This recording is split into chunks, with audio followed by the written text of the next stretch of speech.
집중 토론 진수희, 김유정 전 국회의원과 여야의 총선 상황 짚어보겠습니다. 안녕하십니까? 네, 안녕하세요.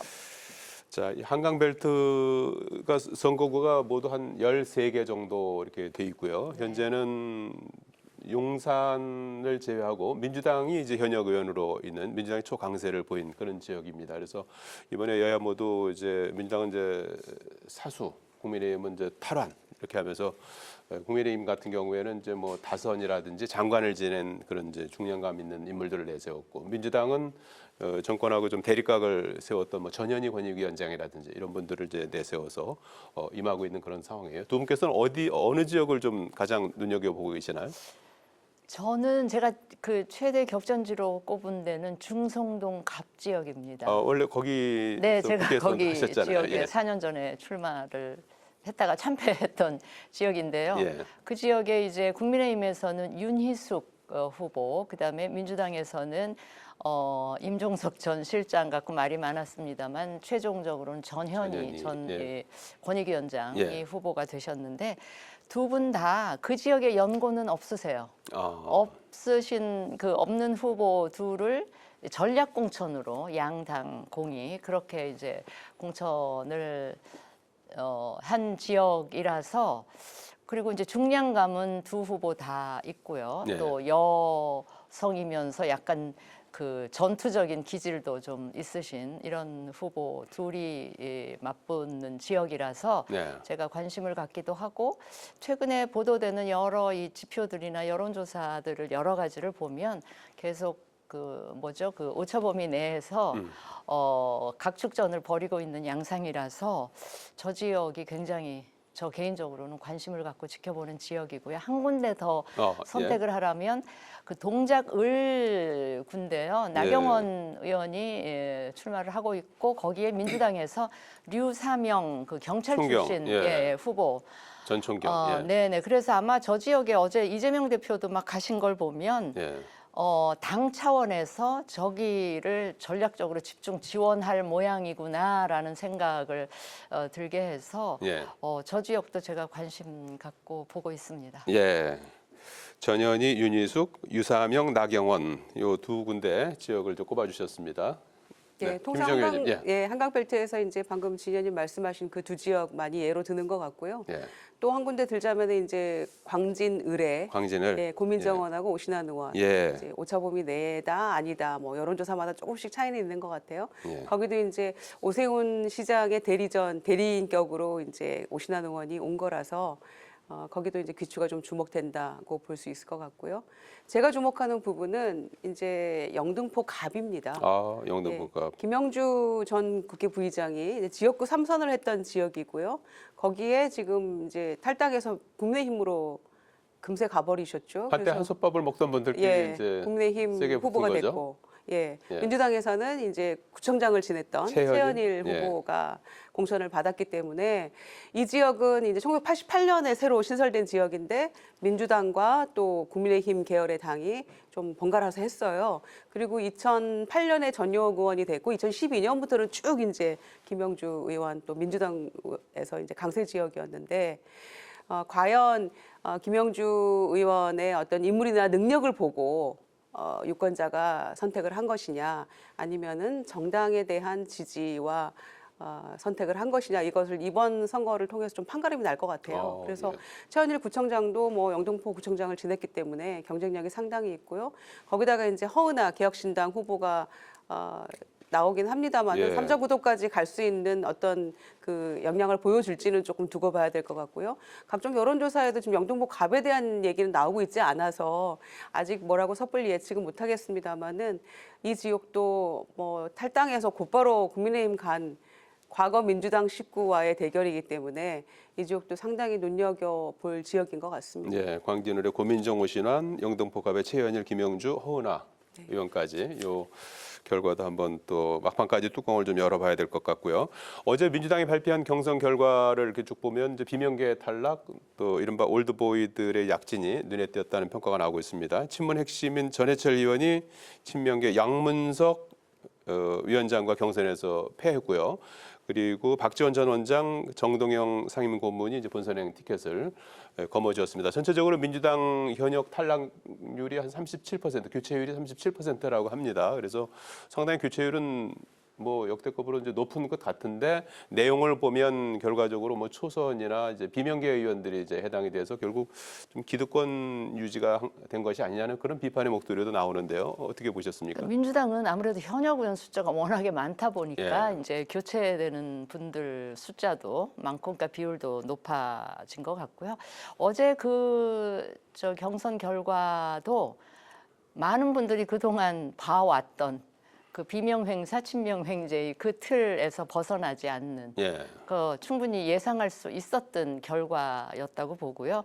저게 이제 박지원 전 원장과 정동영 전 의원이 이제 올드보이라는 이름으로 이제 그 본선에 진출하게 되셨는데, 저 두 분은 아무래도 이재명 대표의 정치적인 미래에 별로 장애나 그 장애물이 되지 않을 수도 있어서 예. 뭐 쉽게 그 공천이 되지 않으셨나 이렇게 생각을 합니다. 네. 그럼 뭐 역시 전해철 의원 떨어지신 거는 이제 비명 행사 부분에 해당이 되는 거고, 그냥 제가 이번에 이제 공천이 거의 마무리되니까 한 말씀 드리자면, 예. 그 민주당의 이제 이 경선을 통상 이제 비명 행사, 친명 행사 이렇게 하잖아요.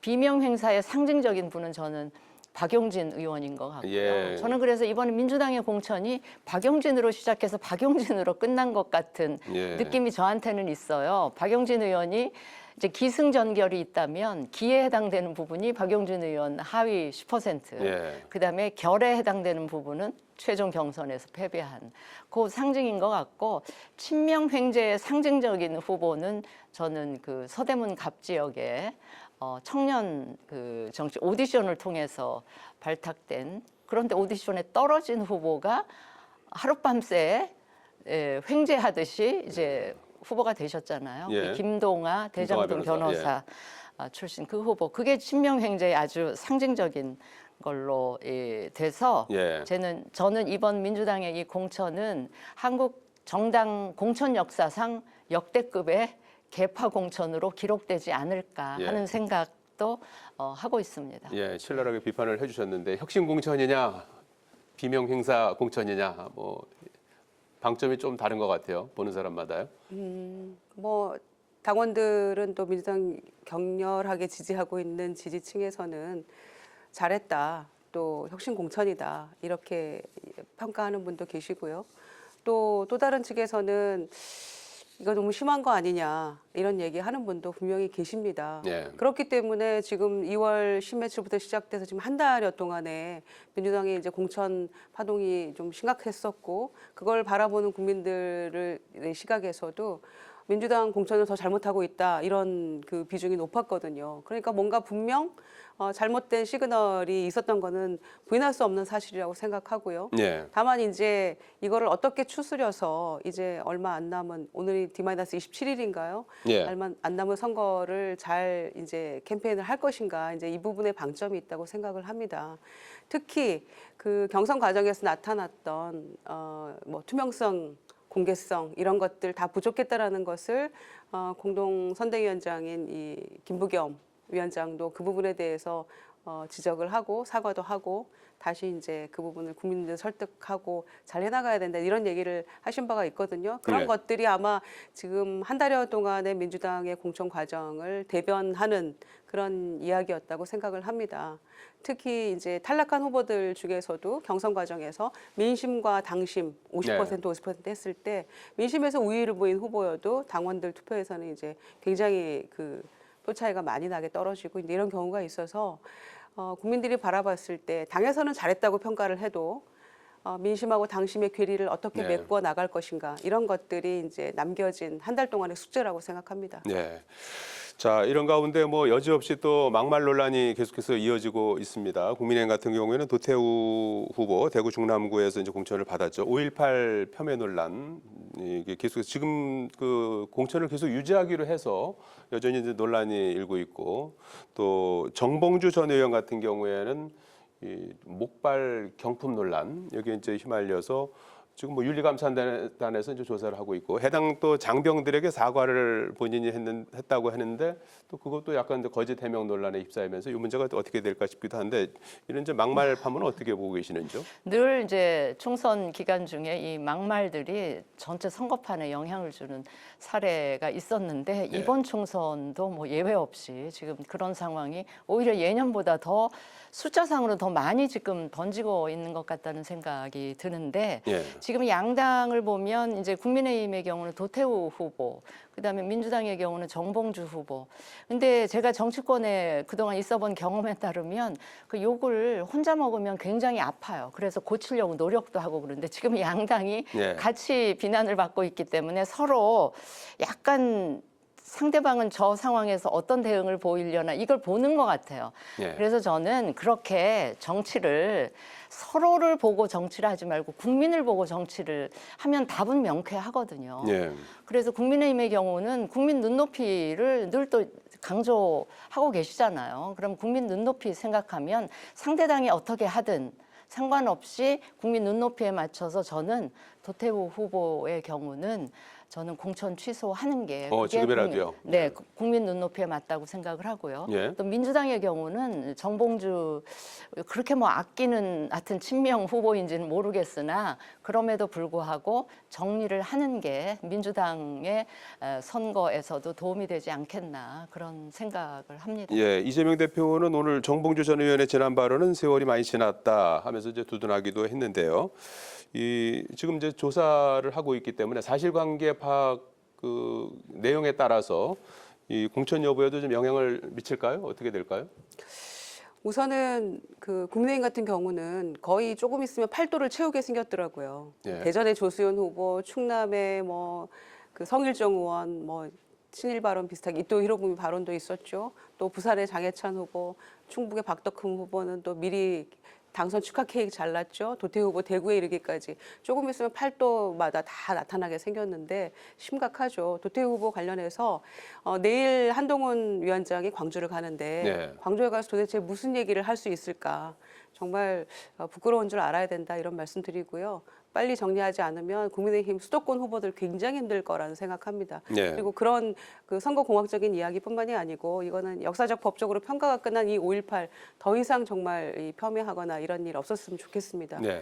그리고 정봉주 후보에 관련돼서는요. 네. 지금 보도마다 조금씩 다르는데 감사를 시작했다는 쪽도 있고 그거 아니라는 쪽도 있어서 이조차도 지금 상당히 혼란스러운 모습인 것 같고요. 특히 또 그 발언도 굉장히 부적절하고 뭐 있을 수 없는 일이지만 그 이후에 뭐 해명이나 이런 것들이 앞뒤가 안 맞고 좀 거짓말 아니냐 이런 얘기 나오고 있어서 더 심각하다고 봅니다. 근데 본인이 아까 좀 전에 보도된 걸 보니까 자숙하겠다. 선거운동도 중단하고 방송도 안 하겠다. 그리고 그 이종명 의원에 대해서 사과한 건 맞지만 그리고 그 당사자인 그 두 장병에 대해서는 당시 연락처가 없어서 뭐 사과하지 못했다. 이런 이제 이야기, 거짓말 논란 이후에 이제 계속해서 네. 본인이 해명을 하고 있는데 과연 그것만으로 그건 뭐 해명은 당연히 해야 되는 거고 사과도 하는 건 맞는데 정봉주 의원이 워낙 다양한 방송 활동을 했기 때문에 과연 이것뿐이겠느냐의 네. 우려가 있어요. 그래서 2012년에 김용민 씨 막말 때문에 정말 그때도 MB 정권 심판론이 정말 비등했었는데 127석밖에 못 얻으면서 아무런 조치를 취하지 않고 시간만 허비하다가 선거 참패했거든요. 네. 그래서 그걸 반면교사 삼아야 되는데 다음 주에 선거 후보 등록하기 전에 다행히 벌어졌기 그나마 다행이라고 생각하는데 이 문제를 더 이상 끌어서는 안 될 것 같아요. 제 개인적인 판단은. 더 이상 뭐가 안 나올 건가 예. 그 부분에 대한 확신이 판단이 없다면 중요하군요. 예. 확신이 없다면 예. 뭔가 신속하게 결론을 내리는 게 만약에 당의 취소가 선거를 된다 위해서. 그러면 네. 해당 지역은 어떻게 되나요? 뭐 안기백 전략위원장은 뭐 전략적으로 지정할 수도 있다 이제 이런 입장은 밝혔던데요. 그래서 그게 당에 특별히 이제 이런 선례가 많지 않기 때문에 예. 그 부분은 지도부가 좀 논의를 해서 결론을 내야 되지 않을까 이렇게 생각합니다. 알겠습니다. 정봉주 전 의원에 대해서 이제 지도부가 어떤 결론을 낼지 굉장히 주목해봐야 될 대목 같고요. 자, 이번 총선에서 이제 46명의 이제 비례 대표를 선출하게 되죠. 그래서 이제 양당이 이제 위성 정당을 만들어서 이제 이제 비례 의석 확보전에 나섰는데 이제 그 비례대표 용지에서 이제 그 앞칸을 차지하기 위한 그런 하나의 꼼수라고 볼 수 있나요? 의원 꺼주기가 시작됐습니다. 이 문제는 어떻게 봐야 될까요? 아유, 진짜 어이가 없는 거고요. 예. 국민들 보기에 참 부끄러운 일들을 버젓이 저렇게 거대 양당이 예. 행하고 있는데, 저게 뭐 그 연동형 비례제 도입되면서 이제 한쪽이 위성정당을 만드니까 연동형 비례제 도입했던 민주당에서도 이제 국민의힘 핑계를 대면서 이제 위성정당을 또 같이 만들고, 그런 과정에서 이제 기호를 앞쪽에 예. 받으려고 저렇게 이제 자신들이 갖고 있는 비례대표 의원을 그쪽에 꿔주어서 현역 의원 수가 많으면 앞번호를 받을 수가 있기 때문에. 예. 현재 1번은 민주당, 2번은 이제 국민의힘, 네. 예. 3번은 이제 녹색정의당인데 이제 3번, 4번을 차지하기 위한 그런 이제 그런 거죠. 노림수죠. 그러니까 녹색정의당보다는 한 석이라도 많게 그 비례정당의 현역 의원 예. 숫자를 맞추려고 하는 건데, 예. 그러니까 제가 아까도 말씀드렸지만 저게 어느 한 당이 저런 짓을 벌일 수는 없어요. 왜냐하면 혼자만 욕먹으면 그게 바로 치명적인 결과로 돌아올 수 있기 때문에. 그런데 양당이 저러고 있으니 별로 이 부끄러운 줄도 모르면서 저렇게 대놓고 저런, 아까 우리 앵커께서 꼼수라고 말씀을 하셨는데, 꼼수를 저렇게 국민의 지금 표를 주십사 하는 총선을 앞두고 국민들을 볼썽사납게 하는 저런 일을 벌이고 있는데, 그게 양당이 또 같이 하기 때문에 별로 부끄럽거나 국민들께 죄송한 생각 없이 마치 당연하다는 듯이 저렇게 하는 게, 뭐 저도 정치권에 있었던 사람으로서 참 부끄럽고 책임감도 느끼는데요. 예. 하여튼 저는 이번 총선은 저렇게 가더라도 네. 다음 총선 앞두고는 이 비례대표 선발 제도를 정말 근본적으로 재검토해서 다음 총선 오기 한참 전에 뭔가 제도가 뿌리 내리도록 하는 걸 했으면 좋겠다 하는 예. 바람을 말씀드립니다. 사실은 네. 지난번 총선 이후에도 이제 이런 논의들이 많이 있었고요. 그런데 이제 지난번과 같은 준연동의 비례대표제로 이제 가면서 예견됐던 거기 때문에 이런 거를 좀 막기 위한 좀 제도적인 장치를 마련하자 했는데 잘 안 됐던 것 같아요. 그러니까요. 그래서 정치권이 욕먹는 것 같아요. 예. 그러니까 처음에는 조금 잘못된 일을 하거나 이제 꼼수를 피우려고 하면 좀 쭈삣쭈삣하기도 하는데, 그래서 지난번 총선 끝나고는 뭐 사과도 하고 위성정당에 예. 대해서 반성도 하고 서로 막 그랬잖아요. 그런데 똑같은 일을 지금 반복하려고 할 때는 그냥 너무 자연스럽게 하잖아요. 그러니까 죄의식에서 무뎌지는 것 같고, 예. 그래서 문제라고 보고요. 녹색정의당보다는 많게, 민주당보다는 적게 이렇게 해서 지금 8명 선택을 한 거잖아요. 비례의원들 제명을 하면서도 국민의 미래에서 활동하려고 하는 게 징계 사유이고, 또 한편으로는 뭐 당을 위해서 큰일 했다 이렇게 얘기를 하고 있거든요. 이게 얼마나 모순된 행태입니까? 또 민주당도 이제 그보다는 맨 윗칸을 차지해야지, 지역구는 1번, 비례는 맨 윗칸 또 이래야 되니까 국민의힘보다 많아야 되잖아요. 적어도 9명, 10명은 돼야 첫 되잖아요. 번째 칸으로 이제 맞추고, 예, 예, 그리고 국민의힘은 두 번째 칸으로 그렇죠. 맞추고 하는 2번 거죠. 맞추려고 하는 건데, 예. 이 모든 것들이 얼마나 옹색하고 참 민망한 그런 상황입니다. 예. 자, 유권자들의 고민이 깊어질 대목일 것 같습니다. 자, 여기까지 듣겠습니다. 고맙습니다. 네. 고맙습니다.